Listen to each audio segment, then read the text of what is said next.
Hello friends, welcome to autism family. कैसे हैं आप सब। तो इस वीडियो में बात करूंगी कि मैंने मात्र 3 साल की एज में सानवी को पॉटी ट्रेन कैसे किया। ये मेरे और सानवी की जर्नी है और हम दोनों की स्टोरी है। तो जनरली जब बच्चा 1 साल का होता है तब हम उसे पॉटी ट्रेनिंग देना शुरू करते हैं। मैंने भी वही किया था। मैं चाहती थी कि जितना जल्दी होगा मैं सानवी को डायपर फ्री कर दूँ। और जो पहला पॉटी शीट था वो मैं सानवी का ये वाला लेकर आई थी और कंटिन्यूअसली 6 मंथ तक मैंने ट्राई किया कि सानवी उस पॉटी शीट पर बैठकर पॉटी करे, बट वो उस सीट पर बैठकर पॉटी नहीं करती थी। जब मैं उसे डायपर पहना कर रखती थी तब भी वो पॉटी करती थी। अगर मैं उसे डायपर ना पहना कर रखूँ तो वो पॉटी होल्ड करके रखती थी। फिर कुछ टाइम के बाद मैंने जो अपना अप्रोच था उसको चेंज करके देखा कि सानवी के पॉटी करने का एक फिक्स टाइम था। तो उस टाइम पर जैसे ही सानवी को प्रेशर आता था मैं फटाक से उसे उठाकर उस पॉटी शीट पर बैठा देती थी, बट उससे कुछ होता नहीं था, बस मेस क्रिएट होता था और सानवी चीखती थी, चिल्लाती थी। जब भी वो उस पॉटी शीट को देखती थी ना तो उससे बहुत ज़्यादा डर जाती थी, बिल्कुल भी उसे देखना नहीं चाहती थी उस पॉटी शीट को। लेकिन जब सानवी 2 साल की हो गई, मुझे अच्छे से याद है 2 साल 3 महीने की सानवी थी तब सानवी का पहला डायग्नोसिस हुआ था। मैंने किसी की नहीं सुनी कि लोग क्या बोल रहे हैं। उसका बच्चा 5 साल पे बोला, उसका बच्चा 10 साल पे उसने सीखा। जो भी था, मुझे अंदर से एक बड़ी घबराहट जैसी फीलिंग आ रही थी, कुछ गलत हो रहा है और मैं उसे इग्नोर नहीं कर सकती थी। मेरे जो रात की जो नींद थी वो उड़ चुकी थी और मैंने अपॉइंटमेंट ले लिया डॉक्टर से और आलोक को मैंने बता दिया, मेरे हस्बैंड को मैंने बता दिया कि मैंने अपॉइंटमेंट ले लिया और सानवी को लेकर हम जा रहे हैं दिखाने के लिए। एक बार हम डॉक्टर से दिखा लेते हैं, डॉक्टर बोल देगा कि कोई भी प्रॉब्लम नहीं है तो मैं भी थोड़ा सा रिलैक्स हो जाऊँगी। हम डायग्नोसिस कराएं और सानवी का जो डायग्नोसिस हुआ तो सानवी को सीवियर ऑटिज़म उस समय डायग्नोस हुआ था। जो पहला डायग्नोसिस सानवी का हुआ था सीवियर ऑटिज़म हुआ था। उसके बाद से चीज़ें जो थी वो क्लियर हो गई कि आखिर ये जो कुछ भी 2 साल से हो रहा है वो क्यों हो रहा है। तो ये एक अच्छी चीज़ थी कि चलो ठीक है, हम बहुत ज़्यादा उस समय डिप्रेस थे, बहुत परेशान थे, बट ये एक अच्छी चीज़ हो गई कि कम से कम अब पता तो है कि मेरे बच्चे को प्रॉब्लम है, अब हमें क्या काम करना है, कैसे करना है। तो 2 साल 4 महीने की थी सानवी तब सानवी का मैंने प्ले स्कूल में एडमिशन कराया और साथ में सानवी की थेरेपीज़ भी शुरू हो गई और घर पर मैंने इंटेंस सानवी के पॉटी ट्रेनिंग पर काम करना शुरू कर दिया था। क्योंकि उस समय हम नोएडा में थे और नोएडा में बहुत गर्मी थी उस टाइम पर और मैं चाहती थी कि सानवी जितना जल्दी हो सके वो पॉटी ट्रेन हो जाए, क्योंकि सानवी को थेरेपीज़ और स्कूल के लिए ज़्यादातर टाइम बाहर ही बिताना पड़ता था और डायपर में रहना और थेरेपीज़ करना, स्कूल, मुझसे ये सब देखा नहीं जा रहा था। तो मैंने उस टाइम से ही, जब सानवी 2 साल की थी, 2 साल 3 महीने से मैंने उस पर इंटेंस फिर उसके पॉटी ट्रेनिंग पर काम करना शुरू कर दिया। इस बीच में बहुत सारे जो भी इंटरनेट पे आर्टिकल्स वगैरह थे वो मैं पढ़ते रहती थी, दूसरे पेरेंट्स की स्टोरी पढ़ते रहती थी। अच्छा, जब सानवी को जो फर्स्ट टाइम ऑटिज़म डायग्नोस हुआ था तो एक चीज़ मैंने नोटिस करी, जब मैं यूट्यूब पर वीडियोस में सर्च करती थी ना कि जो इंडिया में जो पेरेंट्स होंगे उनके बच्चे वो कैसे हैंडल करना इस चीज़ को, कैसे, बहुत ही कम वीडियोस रहते हैं। जितने भी वीडियोस थे ना वो इंडिया के नहीं थे, वो बाहरी कंट्री के थे और उनका लाइफस्टाइल अलग होता है, तो चीज़ें समझ में नहीं आती थी। आज भी इंडिया में पता नहीं क्यों अगर अब बच्चे को ऑटिज़म हो जाए, अगर डाउन सिंड्रोम हो जाए ना, तो उसे छुपा कर रखते हैं, उसके बारे में बात नहीं करना चाहते हैं। और ये थोड़ा मुझे अजीब सा लगा कि और 100 में से 1 बच्चे को ऑटिज़म होता है, फिर भी उनसे रिलेटेड बहुत ही कम वीडियोस यूट्यूब पर आपको मिलेंगे। अगर 10 कुकिंग चैनल है तो 1 ऑटिज़म अवेयरनेस पर कोई वीडियो बना रहा होगा। खैर, तो मेन जो मैंने सानवी के पॉटी ट्रेनिंग पर जो काम किया है ना वो यहाँ से किया है। जब सानवी 2 साल 4 महीने की थी तब मैंने अपना अप्रोच बिल्कुल भी चेंज करके देखा। इस बीच मैंने काफ़ी कुछ पढ़ा था, तो मैंने कहीं पे ये पढ़ा था कि जो ऑटिज़म के बच्चे होते हैं वो बहुत अच्छा विजुअल लर्नर होते हैं, बहुत अच्छा ऑब्जर्वर होते हैं, वो देखकर चीज़ें सीखते हैं। आप ज़बरदस्ती उन्हें कितना भी कराओगे तो वो उतना जल्दी नहीं कैच कर पाते जितना कि वो नोटिस करते हैं, खुद से सीखते हैं और देख कर समझते हैं। तो मैंने क्या किया कि हमारा जो बाथरूम था वो अटैच बाथरूम था हमारे बेडरूम से। तो वहाँ पे मैं क्या करती थी, जो मेन जो बाथरूम का दरवाज़ा था वो मैं बंद कर देती थी और फिर मैं प्रिटेंड प्ले करती थी कि जिस तरीके से हम चाहते हैं कि हमारा बच्चा वॉशरूम यूज़ करे, बस उस तरह से मैं प्रिटेंड प्ले करती थी।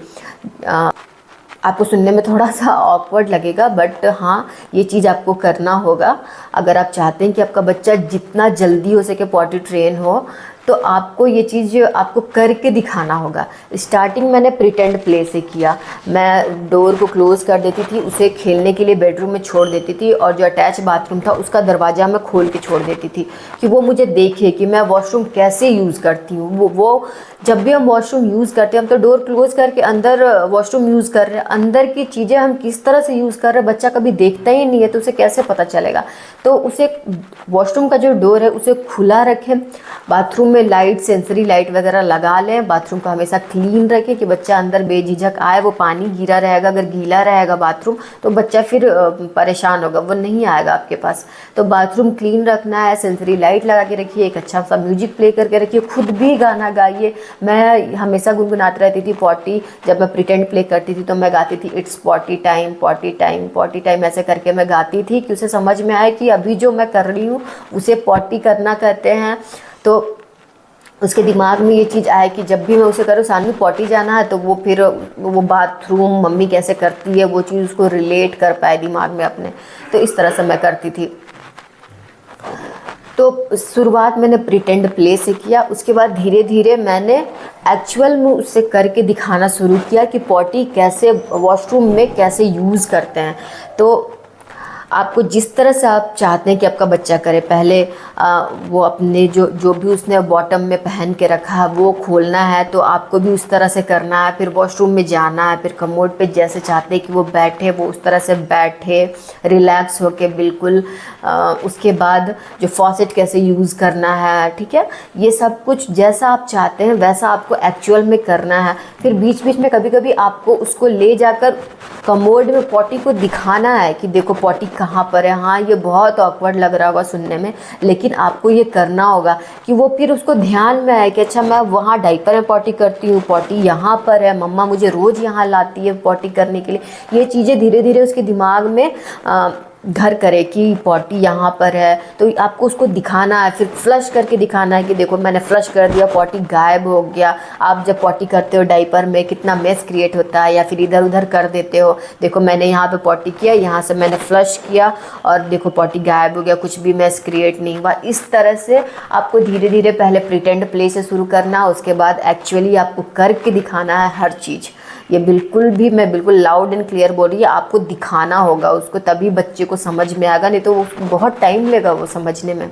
आप ड्राइंग मतलब बोलते हैं जो थेरेपिस्ट होते हैं या फिर ऑटिज्म में बोलते हैं कि आप ड्राइंग बनाओ, बच्चा पॉटी करता हुआ बच्चा कमोड का, बाथरूम का जो भी इमेजेस है वो दीवार पे चिपकाओ, बच्चे को पॉइंट कर करके बताओ कि ये पॉटी, ये शीट है, आपको यहाँ करना है, देखो ये बच्चा पॉटी कर रहा है। वो इमेज को विजुअलाइज करने में हो सकता है थोड़ा टाइम लगाए, अब सीखते हैं बच्चे, इमेजेस से भी सीखते हैं, बट मुझे लगता है कि आप उसको इस तरह से करके बताओगे ना तो बच्चा जल्दी क्लिक करता है। मेरे साथ तो हुआ, इसलिए मैं अपनी स्टोरी शेयर कर रही हूँ। तो फिर जब आप बच्चे को नहलाने जाओ ना, तब आप उसको झटके से उस पर बैठा दो कमोड पे। मैं जब भी उसे नहलाने जाती थी ना तो फटाक से कुछ टाइम से तो वो मुझे देख ही रही थी कि सब मम्मी उस पर बैठती है, उस पर बैठ सकते हैं, बैठ के उसमें पॉटी उसमें करना है देखो। तो फिर मैं उसको उससे कमोड पे बैठा देती थी, तो वो फिर बैठने लगी। वो बहुत ज़्यादा जो एक होता था ना कि नहीं मुझे नहीं बैठना, नहीं बैठना, वो चीज़ नहीं करती थी, वो बैठ जाती थी। यहाँ से शुरू हुआ। फिर ये सब होते होते 3 ही महीने हुए थे, और 3 महीने में सानवी पॉटी शीट पर बैठकर पॉटी करने लगी थी। लेकिन अभी भी वो पूरी तरह से पॉटी ट्रेन नहीं हुई थी। जब उसे प्रेशर आता था मुझे ध्यान देना पड़ता था उसके ऊपर कि उसे कब प्रेशर आ रहा है। उसका एक टाइम फिक्स था, ये मेरे लिए अच्छा था कि उसका एक टाइम फिक्स था। तो जैसे ही उसे प्रेशर आता था मैं उसे फटाक से ले जाती थी और वॉशरूम में शीट पर बैठा देती थी, तो वो पॉटी कर लेती थी। अगर गलती से किसी दिन मिस हो गया तो वो जहाँ पे भी रहती थी वहीं पे पॉटी कर देती थी। अगर मैंने उसे डायपर पहनाया हुआ तो वो डायपर में करती थी, नहीं पहनाया हुआ तो वो वहीं पर कर देती थी। लेकिन अगर मैं उसे उठा कर ले जाती थी बाथरूम में और जब उसे प्रेशर आया हुआ रहता था तब वो बैठती थी शीट पे और पॉटी करती थी। ये एक चीज़ तो चलो कम से कम शुरुआत हुई थी। फिर आपको क्या करना है ना, आपको ये चीज़ ध्यान देना है कि आपके बच्चे को प्रेशर कब आ रहा है। अब इसके बाद से ना आपके बच्चे का काम है कि वो कब तक सीख पाता है कि मुझे यहाँ वहाँ पॉटी नहीं करना, मुझे यहीं शीट पर आकर पॉटी करना है। ये आपके बच्चे पर डिपेंड करता है। आपको क्या करना है, आपको रेगुलर रहना है बिल्कुल। आपके बच्चे का पॉटी करने का टाइम क्या है आपको ध्यान में रखना है। जैसे ही उसके पॉटी करने का टाइम हुआ उसको ले जाना है और शीट पे बैठाना है। एक दिन भी ऐसा नहीं होना चाहिए कि बच्चा इधर उधर पॉटी करे। अगर फिर वो बीच में एक दिन आपने शीट पे बैठाया, 2 दिन उसने फिर इधर उधर कर दिया, तो उसको वो चीज़ दिमाग में घर नहीं करेगी कि मुझे इधर उधर पॉटी नहीं करना, मुझे वहीं पर करना है। तो ये चीज़ आपको एकदम कंटिन्यूअस इस चीज़ का ध्यान रखना और ये कराते रहना है उसको। तो ये सब कराते कराते मुझे लग रहा है कि 6 महीने हुए थे और 6 महीने मैंने काम किया और सानवी 3 साल 6 महीने की थी। एग्जैक्ट मुझे याद है कि सानवी 3 साल 6 महीने की हुई थी। और एक दिन उसने मुझे आया, मेरे हाथों को पकड़कर वॉशरूम में ले गई। मुझे नहीं समझ में आ रहा था कि ये कहाँ ले जा रही, क्योंकि कभी तो वो ऐसा करती नहीं है। फिर उसने इशारा किया कि शीट को उठाकर रखो कमोड पे, पॉटी शीट को। फिर मैंने उठाकर रखा। फिर उसने बस इशारा किया कि मुझे उस पर बैठाओ, मुझे प्रेशर आया। और उस दिन मैं आपको बता रही हूँ, हमारे लिए घर में जश्न का माहौल था। और सानवी इस तरह से 3 साल नहीं कहेंगे, 3.5 साल पर वो फुल्ली पॉटी ट्रेंड हो गई। तो आपको बस ये करना है कि आप जहाँ भी हो अभी, अगर आपका बच्चा 1-2 साल का है, 3 साल का, 4 साल का, 5 साल का, आप लेट मत करो। आप जितना जल्दी काम करना शुरू करोगे उतना जल्दी ही होगा। मैं सच बता रही हूँ, मैं अभी भी ऐसे बहुत सारे बच्चों को जानती हूँ ऑटिज़म के, जो 12-15 साल के हो गए हैं, 10 साल के हो गए हैं और अभी भी डायपर में पॉटी करते हैं। तो जितना जल्दी हम काम करना शुरू करेंगे ना, वो उतना जल्दी सीखेंगे। अगर मैं खुद का ही बता रही हूँ कि अगर सानवी अभी 5 साल की हो गई है और अब भी मैं अगर पॉटी ट्रेनिंग पर काम करना शुरू करती ना, मुझसे नहीं हो पाता।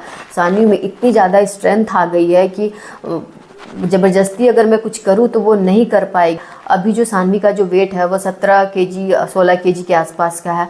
16 केजी 17 केजी का बच्चा को आप कितना उठा कर कमोड पर ज़बरदस्ती बैठाओगे और वो बैठ पाएगा? वो तो इतना रिजिड हो जाएगा 5 साल होते होते कि आप उसे फोर्सफुली क्या करा पाओगे। इसलिए जब तक आपका बच्चा छोटा है आप उसे उठाकर उसको ज़बरदस्ती बैठा सकते हो, ठीक है। तो मेरे कहने का बस ये मतलब है कि ऑटिज़म में अर्ली असेसमेंट में हमेशा बोलती हूँ कि अर्ली असेसमेंट बहुत ज़्यादा इम्पैक्टफुल होता है। बच्चा आपका जितना ज़्यादा छोटा रहेगा उतना जल्दी वो चीज़ों को सीखेगा। तो यही थी मेरी स्टोरी। अगर आप जहाँ भी, अगर आपका बच्चा 4 साल का है, 5 साल का, आप डिले मत कीजिए, आप काम करना शुरू कर दीजिए इस चीज़ पर। अगर पॉटी ट्रेनिंग इसलिए बहुत ज़रूरी ना कि ये एक चीज़ हो जाती है ना, तब हम दूसरे चीज़ों पर थोड़ा सा आराम से काम कर सकते हैं। थेरेपी के लिए लेके जा रहे हैं, आपका बच्चा पॉटी ट्रेन नहीं है, 45 मिनट के हम 1200 रुपये पे कर रहे हैं, बीच में वो उसको पॉटी ट्रेनिंग नहीं हुआ, वो पॉटी कर देगा, फिर वो पूरा आपका टाइम उसी में निकल जाएगा उसको क्लीन करने में। आप क्या थेरेपी कराओगे? आपका गया 1200 रुपये, 45 मिनट के 1200 रुपया, 1800, 2200, 2500 तक का लोग चार्ज करते हैं। तो पॉटी ट्रेनिंग कराने से उसकी भी लाइफ ईजी हो जाएगी, आपकी भी लाइफ ईजी हो जाएगी, ठीक है। 5-5, 6-6 साल तक बच्चा अगर डाइपर में रहे, आप समझ रहे हो, 4 दिन पीरियड्स में अगर पैड में रहना पड़ता है तो कैसा हाल हो जाता है कि जल्दी से ये सब ख़त्म हो। और बच्चे को आप 5-5, 6-6, 7-7 साल तक अगर डाइपर में रखोगे, वो उसको कैसा फील होता होगा वो बच्चा ही जान रहा है। तो पॉटी ट्रेनिंग पर जितना जल्दी हो सके आप काम करना शुरू करें।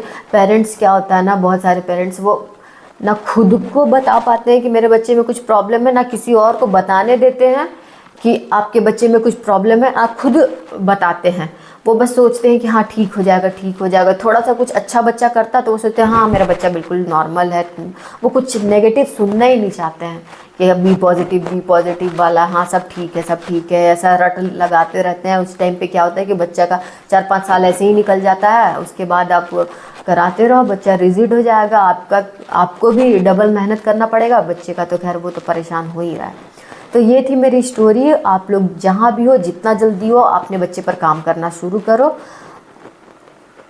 ऑटिज़म में बच्चे बहुत, तो इस वीडियो का सार यही है कि ऑटिज़म में बच्चे बहुत अच्छे विजुअल लर्नर होते हैं। आप उन्हें करके दिखाओ कि वो कैसे किया जाता है, तब वो समझेंगे। बस यही थी मेरी स्टोरी और फिर मिलते हैं दूसरे ब्लॉग में मेरी दूसरी स्टोरी के साथ। तब तक के लिए धन्यवाद।